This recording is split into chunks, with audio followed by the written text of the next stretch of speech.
E aí, pessoal, no vídeo de hoje vamos continuar a série do Veca Responde, uma das séries do canal onde eu seleciono alguns comentários e respondo em vídeo, num formato um pouquinho diferente.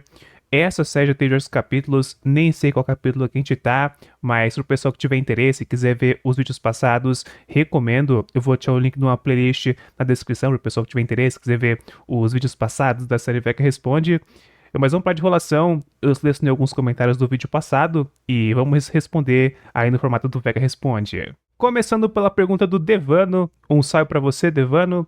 Devano perguntou: Vega, tem como colocar uma custom ROM em um celular sem desbloquear o bootloader? Olha, Devano, pergunta bem interessante, mas vamos comentar sobre isso daí por partes, porque creio eu que as coisas elas podem variar dependendo da época.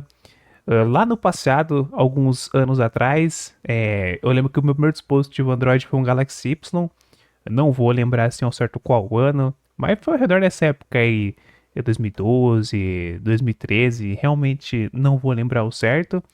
Creio que essa época, quando o Android, os dispositivos Android começaram a ficar mais populares aqui no Brasil, né? Não sei se foi ao redor desse ano, mas por aí.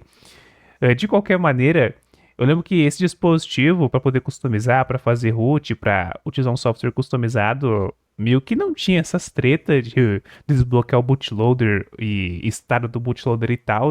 Eu lembro que para fazer root no Galaxy Y mesmo, eu passava o arquivo zip do root, o update.zip do root, no recovery da própria ROM stock e funcionava, tá? Para rootear o dispositivo utilizando o recovery da ROM stock. E depois que você fazia isso, aparecia lá o aplicativo no launcher, o robozinho com o tapa-olho, muito maneiro. Tinha o pessoal também que fazia root com o Super SU, que foi ganhar uma popularidade depois, né? Aparece lá o aplicativo do hashtagzinho também, muito, muito maneiro. Nessa época, as coisas eram mais simples e muitos dispositivos não implementavam esse negócio de instalar do bootloader, bootloader bloqueado, desbloqueado. Não sei se nessa época já existiam dispositivos onde o bootloader era implementado da maneira que é hoje, com esses estados de bloqueado e desbloqueado. Creio eu que, se duvidar, até deve ter existido, mas muitos dispositivos dessa época não implementavam isso. No mínimo, não era algo requerido obrigatoriamente para ser implementado num dispositivo. Depois dessa época, mais dispositivos começaram a implementar esse negócio de bootloader bloqueado e desbloqueado.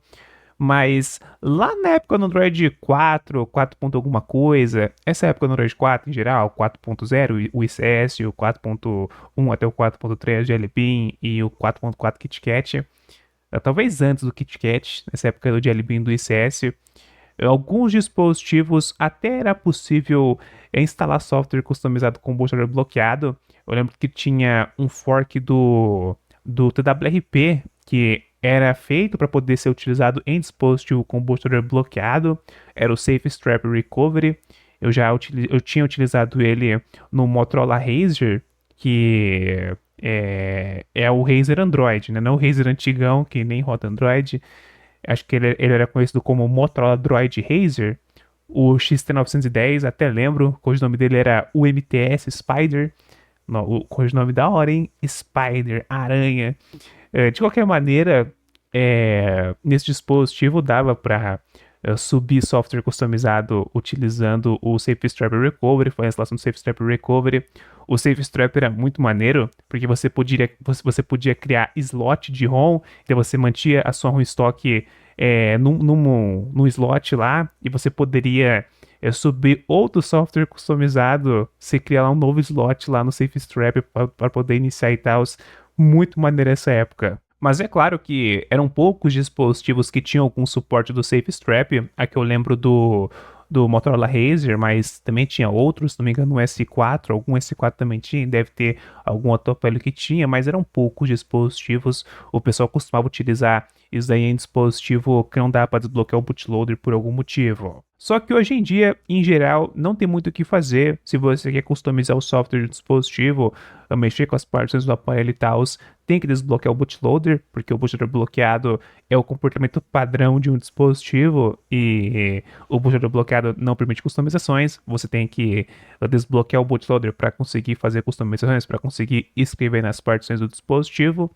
Até podem existir casos onde é possível rodar um software customizado com o bootloader bloqueado ou até fazer a instalação. Eu pensei comigo, a fabricante que fez o seu aparelho, ela manda atualizações pro seu dispositivo de vez em quando, ou já mandou, né? E pensa comigo, essas atualizações, elas são flechadas no seu dispositivo com o bootloader bloqueado. Como que esse comportamento é possível? Esse comportamento é possível porque a atualização, os arquivos que são mandados para o dispositivo numa atualização de software da fabricante são assinados pela própria fabricante. E por conta disso, o Android, o recovery, vai aceitar aquela atualização, vai estar flechar aquele arquivo, porque é algo com a assinatura da fabricante. Se, sei lá, dependendo a pessoa tiver acesso à assinatura da fabricante e compilar um software customizado, creio eu que nada impede de flechar esse software customizado no dispositivo com o bootloader bloqueado, mas não sei se daria para construir um software customizado, porque se tem a assinatura da fabricante, por mais que seja um software customizado, daria para considerar como se fosse a ROM estoque do dispositivo, porque, né, é algo que seria aceito pela ROM estoque do aparelho, mas é óbvio, a assinatura da fabricante não é disponibilizada publicamente, então, na maior parte das vezes não tem muito o que fazer, a não ser que o dispositivo possua uma falha de segurança que possibilite utilizar, fazer a instalação e rodar um software customizado com o bootloader bloqueado, o que também é improvável, não é muito fácil de acontecer. Simplificando, para a maioria dos dispositivos modernos, a possibilidade existe? Olha, falar que é impossível, eu acho que é forçar a barra. Mas eu entendo quem fala que é impossível porque é muito improvável. Então, dá para considerar que existe a possibilidade, mas para a maioria dos dispositivos modernos é muito improvável que isso seja possível. E vamos para a próxima pergunta, pergunta do Rafael BR, só para você, Rafael BR. Ele perguntou: Vega, é possível instalar um fastboot barra bootloader customizado do mesmo jeito que a gente instala um recovery customizado? Creio eu que a possibilidade existe, mas não é algo que os desenvolvedores da comunidade, no mínimo hoje em dia, costumam trabalhar. Tirando que alguns dispositivos, creio eu que o flash do bootloader, pelo fastboot, não é permitido. Existem alguns dispositivos onde o flash por partições críticas, o flash em partições críticas é bloqueado, mas ainda é possível flashar utilizando outras maneiras. Eu vejo alguns dispositivos onde o pessoal faz isso flashando pelo fastbootd, um fastbootd customizado, ou então pelo user space mesmo, sem depender do fastboot em si, já que a maioria desses blocos, né, do bootloader são expostos pelo /dir/block, então dá para você fazer meio que um flash manual. De qualquer maneira, flashar na partição do bootloader seria só uma parte, né? A outra parte seria conseguir um bootloader customizado. Eu não sei se criar um bootloader customizado é possível, no caso, criar um bootloader customizado para um dispositivo existente. A possibilidade, creio que existe, né? Porque as fabricantes fazem isso, então deve ser possível. Agora, criar um bootloader customizado para um dispositivo existente, eu realmente não sei quais seriam as dificuldades e não sei quais portas isso daí iria abrir, pensando assim, de uma maneira bem simples, sem entrar em muitos detalhes, sem pensar muito. Eu posso pensar que se isso fosse possível, talvez seria possível sobrescrever a assinatura da fabricante, talvez rodar software customizado com bootloader bloqueado, já que você teria com bootloader customizado, depois um bootloader diferenciado que traga essa função de subir uma custom com bootloader bloqueado. Olha que interessante, se isso daí fosse possível seria bacana, mas realmente não sei, é algo que tá fora dos meus entendimentos, infelizmente. O que eu posso falar para vocês é que existem trabalhos da comunidade para trazer bootloaders customizados para alguns dispositivos. Um que eu acho bastante popular é o LK Second, eu acho que é assim que fala, que é um Second Stage Bootloader. Eu não sei se é certo falar Second Stage Bootloader, porque existem alguns dispositivos que implementam múltiplos bootloaders, né? Tem o SBL, XBL, né? Mas também não manjo muito desse assunto. Mas simplificando, você teria o bootloader, você tem, né, o bootloader padrão no seu dispositivo, lá que aparece, né, do fastboot e tal. E nesse LK Second, né, esse Second Stage Bootloader, é um bootloader que acontece após esse bootloader. Então, seu bootloader para no dispositivo carrega outro bootloader, que seria o LK-Second. A única implementação que eu vi de Second Stage Bootloader da comunidade, que tem uma certa popularidade, um bootloader customizado, é esse LK-Second. Vamos agora para a pergunta do Leone. Um salve para você, Leone. Ele perguntou: salve, mano. Achei o vídeo muito massa. A dúvida que eu tenho é sobre partições dinâmicas. Tipo, como foi falado no vídeo, não dá para instalar uma ROM no slot A e outra no slot B. Então, como que o DSU funciona? E outra coisa, dá para instalar duas ROM pelo DSU ou algo parecido? Creio eu que o Leone está falando de uma pergunta que foi respondida no vídeo passado, da série do VK Responde, uma pergunta que era sobre se é possível instalar duas ROMs no dispositivo Android que possui partições AB. Se você não viu esse vídeo, recomendo. Mas o que acontece? Apesar de ser possível instalar duas ROMs no dispositivo AB, você instala uma custom ROM no slot A e outra custom no slot B. O que impossibilita você de utilizar duas ROMs é a partição de user data. A partição de user data ela vai ser compartilhada entre as duas ROMs. Então, provavelmente, para poder corrigir esse problema, teria que reparticionar a partição de user data e possivelmente compilar uma nova custom ROM para utilizar a outra partição de user data que foi reparticionada, para possibilitar, né, utilizar duas custom ROMs no dispositivo AB, uma parte no slot A, uma ROM no slot A e outra no slot B. Mas como que DSU consegue fazer isso? Como que com DSU você consegue instalar uma GSI, instalar um sistema alternativo no seu dispositivo Android ao lado do sistema atual do seu aparelho? DSU consegue porque o comportamento é diferente. Aqui eu não vou comentar sobre o que é DSU nem GSI, porque se a gente comentar sobre isso, o vídeo vai ficar ainda mais longo, mas tiveram vídeos aqui no canal comentando sobre esses assuntos. Mas vamos pensar sobre a função de DSU de uma maneira simples, simplificada e desde o começo, do começo ao fim, sobre essa função. Quando você quer instalar uma GSI via DSU, tanto de comando ou utilizando um aplicativo, imagina que você fez a instalação de uma GSI via DSU utilizando o DSU Side Loader.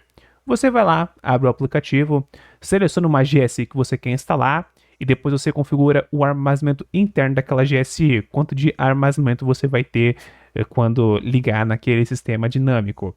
Vamos imaginar que você configurou, que você reservou 8 GB para ser utilizado de armazenamento interno para essa GSI que você quer instalar. Quando você toca no botão de instalar, a função de Dynamic System Updates, o DSU, ele vai fazer duas coisas. Ele vai primeiro ler a GSI que você quer instalar e ele vai copiar esse arquivo. Ele vai copiar esse arquivo para um lugar do armazenamento do seu dispositivo. Acontece que o Android ele não pode utilizar a imagem que você selecionou, porque a imagem que você selecionou está no armazenamento interno. Normalmente está no armazenamento interno, né? E essa área do armazenamento está encriptada, está criptografada, porque em dispositivos mais recentes você tem a criptação de dados. Então não dá para utilizar aquele arquivo direto, porque DSU vai ligar naquela GSI que você selecionou e ela não vai conseguir ler na inicialização um arquivo encriptado. E por conta disso, a função de DSU vai pegar essa imagem que você selecionou, vai ler ela todinha e vai copiar essa imagem para uma área do armazenamento sem encriptação e vai fazer uma cópia de uma maneira diferenciada para que o Android não encriptografe aquele arquivo. E depois ele vai ver quanto de armazenamento interno que você configurou para a partição de user data, quanto que você reservou para ser utilizado de armazenamento interno para aquela GSI. Nesse exemplo, a gente configurou 8 GB, então o Android vai criar um arquivo de 8 GB também numa área específica do armazenamento para poder inicializar. Normalmente fica lá em /data, /gsi, /dsu. Então, nesse caminho, você vai ter dois arquivos. Você vai ter... Depois não pode ter mais, mas para simplificar, vão existir dois arquivos. Vai ter um arquivo de sistema, que seria a GSI, e vai ter uma partição, vai ter outro arquivo, né? Vou falar que é arquivos porque fica mais fácil. Vai ter dois arquivos de sistema, a partição do sistema, a GSI, e o arquivo de user data, um arquivo referente à partição do armazenamento interno que vai ser reservado para essa GSI que será utilizada. Resumidamente, DSU não cria partições físicas nas partições do seu dispositivo. DSU cria arquivos no armazenamento e esses arquivos serão utilizados como partições. Por isso que a implementação é um pouquinho diferente. Depois que a instalação finalizar, vai aparecer uma notificação para você, uma notificação do Dynamic System Updates, com duas opções, vai ter opção para descartar e opção para reiniciar. Se você marcar a opção de descartar, esses arquivos que foram criados no armazenamento serão deletados, liberando armazenamento do seu dispositivo, mas também descartando a GSI instalada, e você não vai conseguir inicializar mais na GSI depois que você faz o descarte. Todos os arquivos relacionados à GSI serão descartados mesmo, assim como a opção marca aí para você. Já se você marcar a opção de reiniciar, o dispositivo vai reiniciar no sistema dinâmico, vai reiniciar na GSI que você acabou de instalar, utilizando esse novo armazenamento reservado para poder subir nessa GSI e tal. Beleza, você marcou a opção de reiniciar para iniciar o dispositivo na GSI instalada. Quando o Android inicia, você marca a opção para reiniciar, vai aparecer a tela da sua fabricante, padrãozinho, e lá nos estágios iniciais de boot, o Android vai verificar: existe algum sistema dinâmico presente? Se existir, ele vai verificar: esse sistema dinâmico está ativo ou não? Nesse exemplo, como a gente marcou para reiniciar no sistema dinâmico, o sistema vai estar ativo. E por estar ativo, o Android ele vai ver: opa, eu tenho a partição de sistema atual do dispositivo, e eu tenho a partição de user data atual do dispositivo, e vai ter outras partições, de partição de vendor, partição de product, dependendo do dispositivo, pode ter diversas partições. O Android vê: opa, existem duas partições que estão ativas na função de DSU. É a partição de user data e a partição de sistema, nesse exemplo. A partição de sistema, a GSI instalada, e a partição de user data seria aquela partição reservada para os dados do usuário que a gente criou de 8 GB e tal. Que foi criada, no caso, lá pela função de DSU com 8 GB e tal. O Android vê que existem essas duas partições e substitui a partição atual do sistema pela GSI que você fez a instalação, pelo sistema dinâmico, e substitui a partição de user data pela outra que foi criada anteriormente. Então o Android ele substitui as partições na inicialização. Com a substituição feita, o Android vai seguir o comportamento de boot que ele deve seguir normalmente, o caminho padrão de boot, mas como a partição de sistema e a partição de user data foram substituídas, o Android vai inicializar nesse novo sistema dinâmico instalado. Resumidamente, a função de DSU consegue preparar imagens e consegue substituir partições na inicialização do dispositivo. E é por isso que você consegue inicializar o seu aparelho no sistema dinâmico, numa GSI com uma user data separada, com uma partição de dados do usuário separada, porque DSU consegue substituir partições, e é moleza para essa função substituir a partição de sistema, que é a partição que a gente instala a GSI, né? E a partição de user data também consegue substituir uma boa. A função de DSU substitui partições. Apesar desse comportamento ser maneiro, poder substituir partições e tal, não são todas as partições onde é possível substituir. Como as partições são substituídas na inicialização, algumas partições foram iniciadas antes, como bootloader para ligar o seu aparelho, como a partição de boot, que ela vai ser inicializada antes, então não tem como você substituir uma partição que já foi inicializada com DSU, mas no geral você consegue fazer bastante coisa. Sobre múltiplas instalações de DSU, creio eu que isso é totalmente possível com a função de slots de DSU, criar vários slots de DSU.